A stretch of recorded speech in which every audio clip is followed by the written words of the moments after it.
प्राचीन काल में जब संसार अभी उतना व्यवस्थित नहीं था, देवता, असुर और मनुष्य तीनों ही किसी अदृश्य शक्ति के सहारे जी रहे थे। वह शक्ति थी अद्वितीय, अपरंपार और सर्वोच्च भगवान महादेव की। कैलाश पर्वत पर ध्यानस्थ शिव सदा जगत का संतुलन बनाए रखते थे।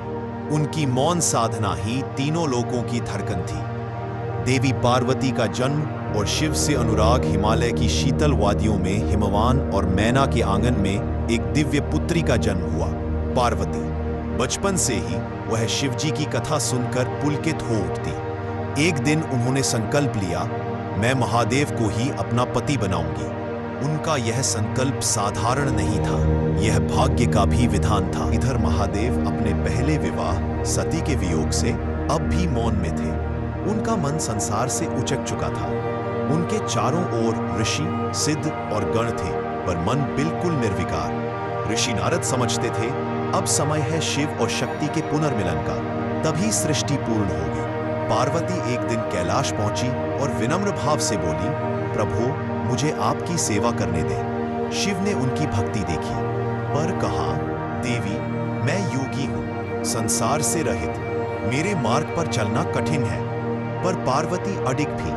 उन्होंने भोजन त्याग दिया, वर्षों तक केवल पत्तों पर जीवित रही, फिर पत्ते भी त्याग दिए। यह थी उनकी कठोर तपस्या, नारव्रत। उनकी साधना से देवलोक तक में हलचल मच गई। ऋषि मुनि विस्मित थे। ऐसी तपस्या तो युगों में केवल शक्ति ही कर सकती है। शिव बोले, देवी, तुमने इतना कठोर तप क्यों किया?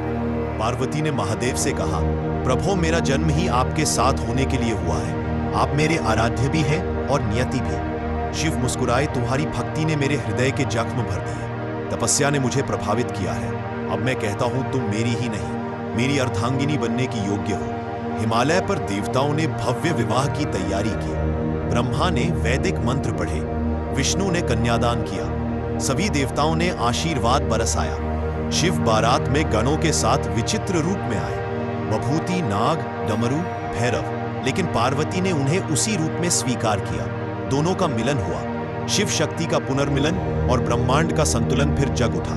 कुछ समय बाद कार्तिकेय का जन्म हुआ, दिव्य शक्ति से संपन्न, तेज, साहस और अद्भुत सामर्थ्य वाला।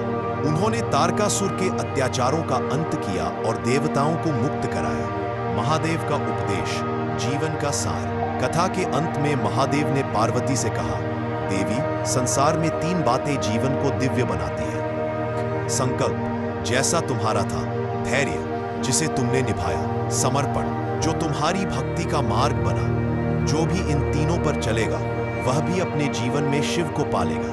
पार्वती मुस्कुराई, प्रभु, आपकी कृपा से यह संसार सदा सुरक्षित रहे। आज भी कैलाश पर्वत से जब शीतल हवा चलती है, तो उसमें पार्वती की तपस्या और शिव की करुणा की महक सुनी जा सकती है, और डमरू की अनसुनी धुनें याद दिलाती है, जहां भक्ति है, वहां महादेव है।